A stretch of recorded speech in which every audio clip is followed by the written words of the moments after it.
Un mensaje para hoy. Un mensaje para hoy. Siendo el arquitecto del universo, Él pudo haber hecho toda esta creación. No vamos a debatir qué puede estar pasando en otras galaxias, en otros lugares distantes, pero sabemos de un lugar, se llama Tierra. Y a partir de la Tierra podemos decir que Dios puso su mirada principalmente y primeramente en esta Tierra. Entonces aquí trajo la imagen del Hijo, la imagen de Dios, del Dios invisible a través de Jesucristo, nuestro Señor y Salvador.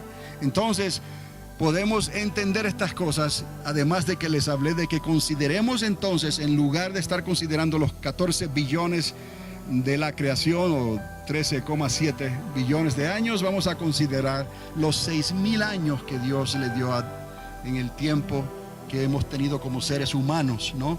Sin entrar en los dinosaurios, sin entrar en los dolores de parto del sistema solar cuando se estuvo formando. No vamos a pensar desde que Dios vio que todo estaba entonces ya más o menos arreglado y podía entonces hacer al hombre a su imagen y semejanza. Y no hizo un chimpancé, no hizo un simio que iba a evolucionar entonces en lo que somos, sino que nos hizo tal y como somos desde un principio. Lo único que teníamos en aquel entonces, obviamente, era un nivel de inteligencia, de sabiduría que aún ahora no podemos ni siquiera nosotros comprender.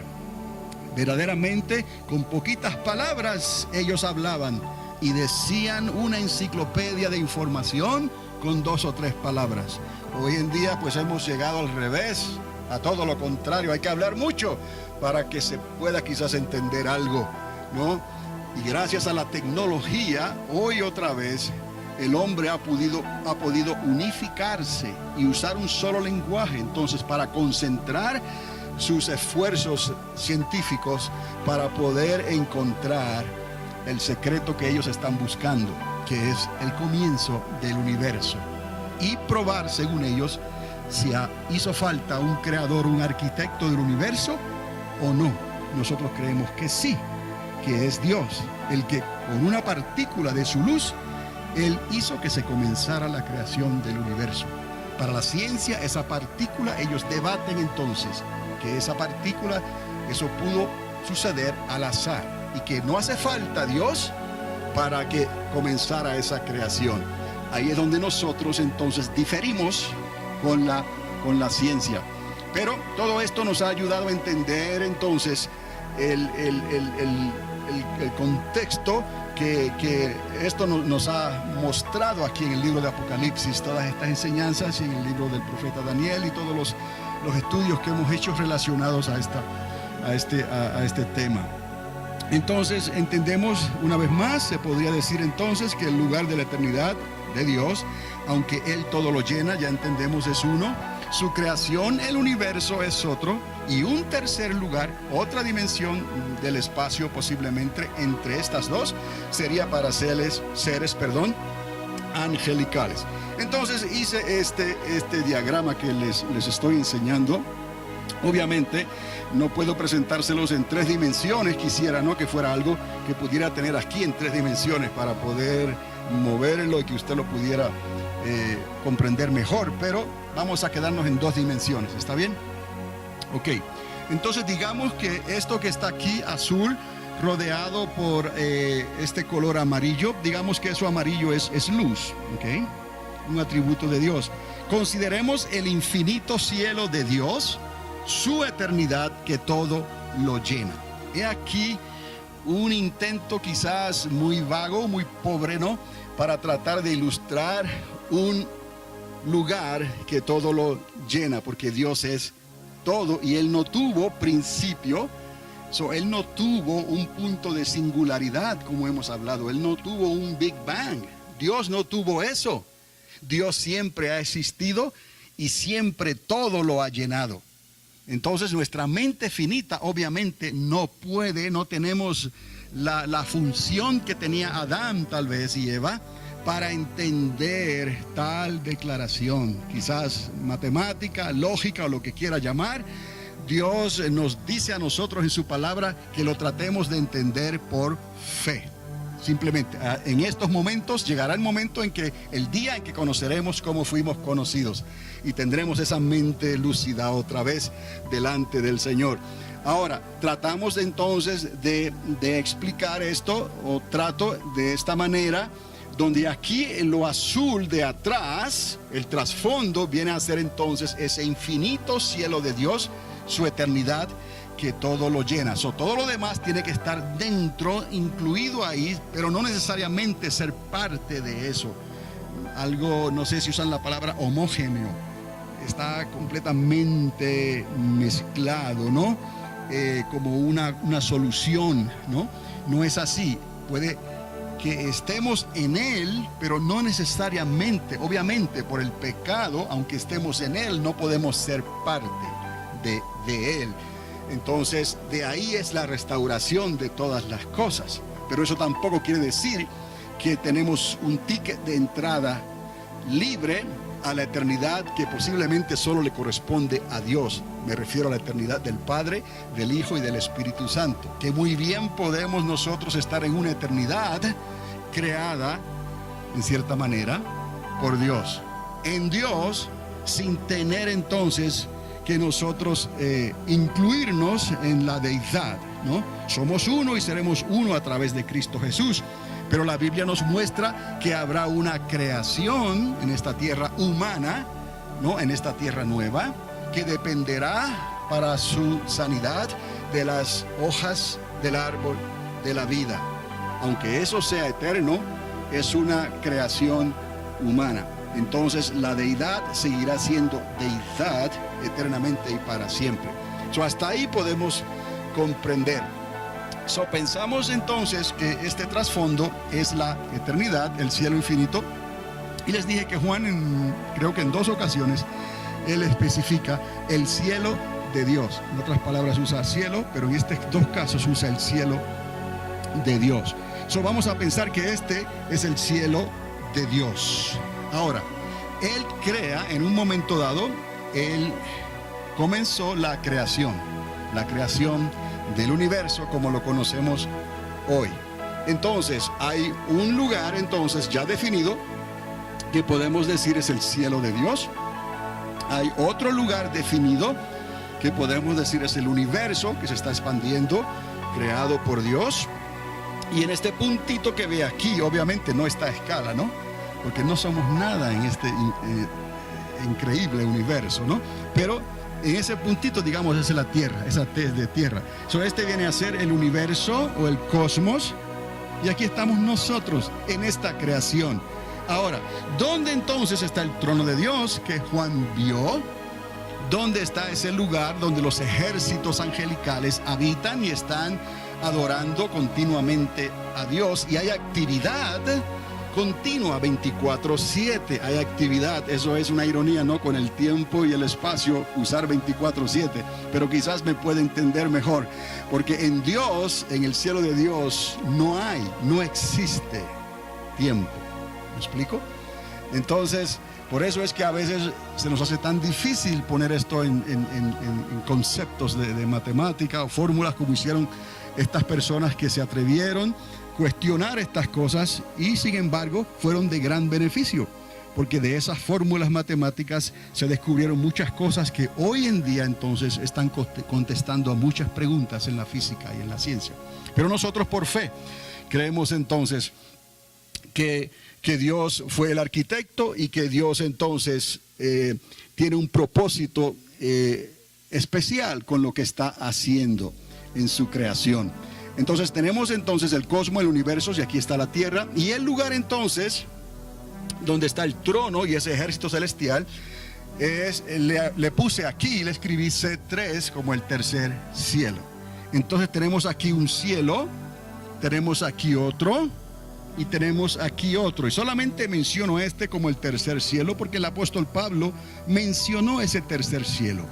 Y es ahí donde vio cosas que no nos es dado ver y oyó cosas que no nos son dadas escuchar.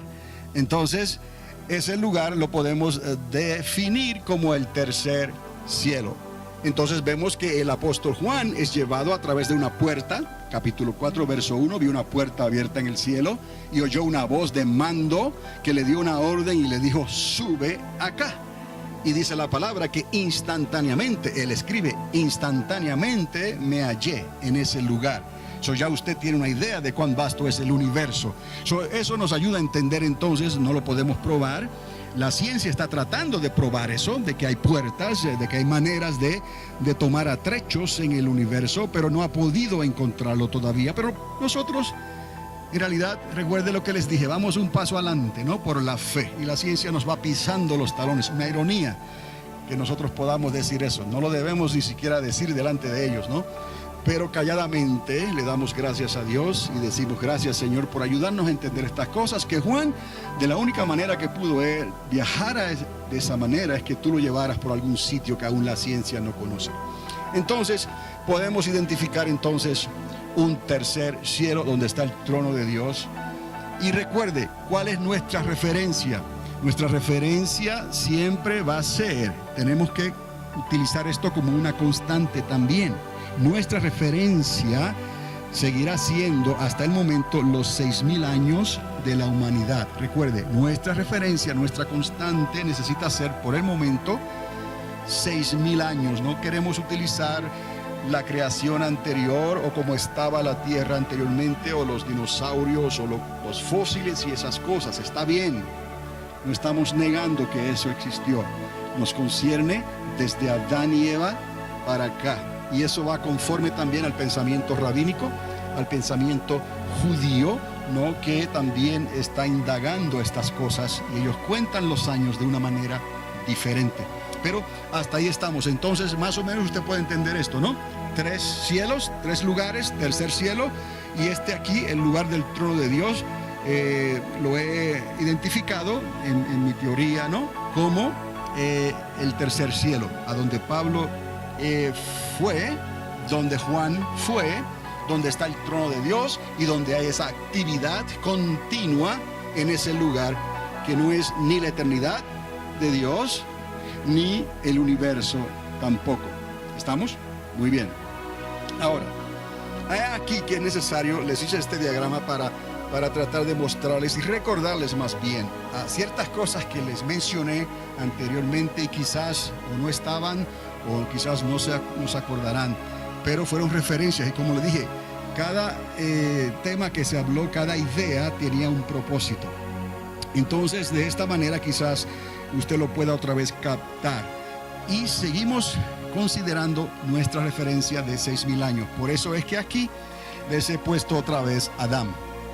Ahora, desde Adán hasta nuestra presente era, ahí estamos hablando de esos 6,000 años. ¿Está conmigo?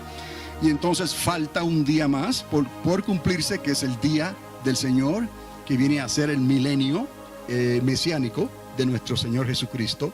A partir después de la última semana que se cumpla, comenzará entonces ese día del Señor, esos 1,000 años finales, para que entonces ocurran los cielos nuevos y la tierra nueva. Eso es necesario tener una idea al concluir el libro de Apocalipsis, dónde está la iglesia, dónde estamos nosotros, cuál es nuestro trabajo, nuestra responsabilidad, de qué manera debemos de hablar, de que tenga sentido y prepararnos y estar en una medida de fe para que no seamos movidos muy fácilmente, o no le demos lugar a que nadie nos pueda mover, ni fácilmente ni difícilmente, de nuestra manera de pensar, como dice la Escritura. Tenemos nuestra referencia actual, humana, ¿no? Y estamos en el año 2013. Desde Adán hasta hoy. Y luego el reino mesiánico, que serían esos 1,000 años que todavía faltan. Un evento significativo ocurrió en ese transcurso de tiempo que en cierta manera provocó o obligó a Dios a descender a esta tierra, a investigar qué es lo que el hombre está intentando hacer, cuáles eran los planes del hombre. Y Dios obviamente no vino solo, ¿no? Porque Dios no habita en la soledad, ¿no? Dios verdaderamente Él lo llena todo. Y cuando pensamos en Dios Padre, Dios Hijo, Dios Espíritu Santo, es esa llenura. No es que sean 3 personas que se están moviendo en un salón, pero Él lo llena todo. O no está solo, aunque parece que y es uno. Ahora, además de eso, Él creó ¿qué? Ángeles que están con Él continuamente y le están adorando continuamente delante de su trono y de su presencia. Y recuerde aquí otra vez que es bueno considerar, porque a veces la mente se nos va un poco y queremos pensar que los ángeles son eternos también. No, los ángeles fueron seres que creados también. Por eso es que Dios también tuvo que tener tratos con esa creación angelical. Bueno, hubo un acontecimiento donde Dios tuvo que descender a esta tierra y examinar lo que estaba ocurriendo. Y aquí Dios encontró que el hombre estaba tratando de buscar información por los medios equivocados y de hacer cosas que no tenía. Y ustedes y yo sabemos, ustedes sabemos, ¿no? La historia de Noé, sabemos lo que ocurrió con la visitación de esos gigantes, seres angelicales que abandonaron su morada e hicieron cosas que no les era lícito hacer. Por lo tanto, Dios decidió entonces raer de toda la tierra al hombre. Solamente 8 personas se salvaron de ese gran diluvio que cubrió toda la tierra. Entonces los ángeles tuvieron que ver con esa decisión que Dios tuvo que hacer. Entonces Dios viene otra vez a la tierra en este lugar que conocemos como la llanura del Sinar. Viene siendo el área de Irak hoy en día, más o menos. El río Éufrates, el Tigris. No vamos a entrar en geografía en estos momentos, pero usted tiene una idea de Irak y esos ríos, ¿no? En esa área hay un lugar que se llama la llanura del Sinar, y ahí estaban tratando de construir una torre, y Dios entonces puso un alto a esa construcción. Ellos desistieron. Era Nimrod, de la familia de Nimrod también, estaban todos juntos en esa decisión que ellos habían tomado. Estaban construyendo de otra manera. Estaban utilizando el ladrillo de otra manera, hicieron adelantos científicos también extraordinarios que antes no estaban haciendo, y Dios tuvo que detener ese avance que ellos tenían. ¿Por qué? Porque se consideraban un solo nombre, un solo pueblo, y eso los estaba inclinando a no depender ya de Dios. Entonces Dios confunde las lenguas, y Dios lo que hace es que atrasa esa intención de desarrollar la ciencia como ellos lo estaban haciendo en esos momentos, esos avances que ellos querían hacer. Dios les retrasa el campamento, por decirlo así. No es que ellos dejaron de buscar esa información, simplemente que Dios confunde su idioma, y ellos entonces no pudieron progresar de la manera en que estaban progresando. Por lo tanto, tuvieron que desistir de la construcción de esa torre. Se abandonó, el lugar se llamó entonces Babel. Y él se fue entonces a Nínive, y allá construyeron la ciudad de Nínive. Entonces, ¿por qué les digo estas cosas? Porque este incidente sí nos tiene que hablar a nosotros hoy en día. Porque la palabra profética habla precisamente de que la ciencia se aumentaría en gran manera. Quiero que vea el experimento o el proyecto de Babel como un experimento científico, pero que estaba mezclado con lo oculto, con la ayuda de seres angelicales, de construir esa torre para buscar los designios de Dios, para buscar los designios de las estrellas, para buscar los designios del universo, para buscar los designios de la creación por fuentes equivocadas y prohibidas por Dios. Por eso es que Dios tiene que tomar este asunto muy en serio, porque una vez más hay fuentes angelicales corruptas que están tratando de ayudar a Nimrod y a aquellos que están pensando de la misma manera y apartarse de los caminos y los designios de Dios. Y Dios tiene que venir a esta tierra y ponerle un alto a ese experimento, a ese proyecto Babel. Vamos a llamarlo así. Pero fue porque ellos comenzaron a pensar, estaban pensando como un solo hombre, en un mismo lenguaje, tenían todas las ideas puestas ahí, y con la ayuda de seres angelicales ellos comenzaron a indagar cosas, principios que no les era dado al hombre entender. Y de ahí entonces que Dios tuviera que intervenir. ¿Por qué es importante esto? Porque los requisitos que aquí se reúnen, las condiciones, que aquí se reúnen, se han vuelto a reunir hoy en día. ¿Cómo? ¿Acaso tenemos un solo lenguaje? Bueno, les dije que a través del idioma inglés las naciones se han unificado, la ciencia se ha unificado. A través de los científicos de diferentes naciones, La ciencia se ha unificado en un mismo propósito. Es como si se estuviera construyendo una segunda torre de Babel. Están tratando otra vez de buscar los principios de la creación, de buscar la existencia de Dios, de buscar otra vez la influencia de las estrellas, la creación del universo, el principio del universo, el principio y el comienzo de la creación. Y no hay quien los desista ya. Se han puesto de acuerdo y están construyendo y han construido equipo para poder deshacer la materia lo más que se pueda, para encontrar ese punto de singularidad de donde la energía puede salir y crear un universo sin la necesidad de que haya un arquitecto del universo, que haya Dios, que haya un Dios. Entonces, si nosotros consideramos lo que la ciencia está haciendo a través del inglés, a través de las naciones de la tierra, en cierta manera ellos están y se está construyendo hoy en día una segunda torre de Babel. Tenemos una estación espacial que está siendo ocupada por diferentes científicos de diferentes naciones. Estamos trabajando ahora mismo por un transportador espacial, ahora mismo. En este estado de Nuevo México se ha considerado eso, esos experimentos se están considerando. O sea que la ciencia se ha ido aumentando en cierta manera ya, que podríamos decir que se ha construido una segunda o se está construyendo una segunda torre de Babel. Eso es significativo, porque amados, si Dios tuvo que venir a ver lo que el hombre estaba haciendo, porque el hombre estaba indagando en cosas que el hombre no les era dado indagar o hacer, ¿no estará haciendo el hombre lo mismo hoy en día, tratando de duplicar la genética humana, tratando de clonizar a los seres humanos, tratando de hacer cosas con el cuerpo? Un mensaje para hoy. Un mensaje para hoy.